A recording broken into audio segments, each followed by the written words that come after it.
Je me souviens un jour quand j'étais collégien. J'étais rentré de l'école avec mes résultats. J'étais premier de ma classe. J'avais obtenu la meilleure note. Tout fier, j'ai montré mes résultats à ma mère.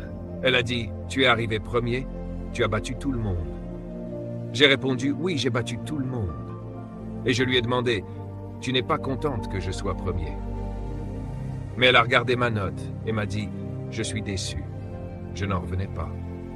Elle a ajouté, « Tu es arrivé premier avec 69%. Tu n'es pas intelligent. Les autres sont juste moins intelligents que toi. Tu aurais pu faire mieux. » Elle m'a appris ce jour-là une leçon. La réussite ne se mesure pas par rapport aux autres, mais par rapport à ton véritable potentiel. Voilà ce que doit être ton année. Pas essayer de battre les autres, mais accomplir ce que tu es capable de faire. D'ailleurs, la Bible dit que la course, dans le plan de Dieu, n'est pas pour les plus rapides. Tu ne gagnes pas parce que tu es devant.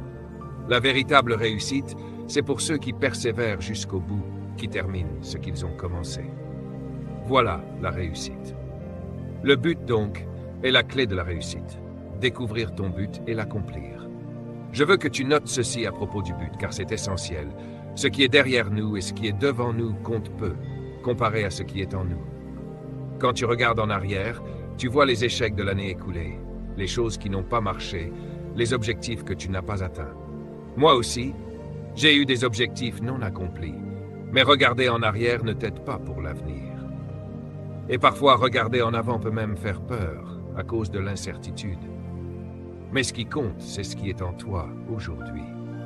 Dieu a placé en toi tout ce dont tu as besoin pour devenir tout ce que tu étais destiné à être. Tu le portes déjà en toi. C'est pour cela que la parole de Dieu dit « À celui qui peut faire infiniment au-delà de ce que nous demandons ou pensons, selon la puissance qui agit en nous. » Pas au ciel, mais en nous. Cette puissance est déjà en toi. Alors retiens ceci. Tu as été créé avec un but, et pour un but. Personne ici n'est une erreur. Personne n'est un accident. Tu n'es pas né juste pour travailler, payer des factures, prendre une retraite, puis disparaître. Non, tu es né parce que Dieu voulait accomplir quelque chose sur la terre, et il a décidé que c'était toi qui devais le faire. Le livre de Job, au chapitre 36, dit « Dieu est puissant, mais il ne méprise pas les hommes. Il est puissant et ferme dans ses desseins. » Cela veut dire que Dieu n'ignore personne. Sur les 6 milliards d'êtres humains, chacun a un but spécifique. Toi aussi. Tu es né pour accomplir quelque chose de crucial. Mon verset préféré à ce sujet est Proverbe 19, verset 21. Il y a dans le cœur de l'homme beaucoup de projets, mais c'est le dessein de l'Éternel qui s'accomplit.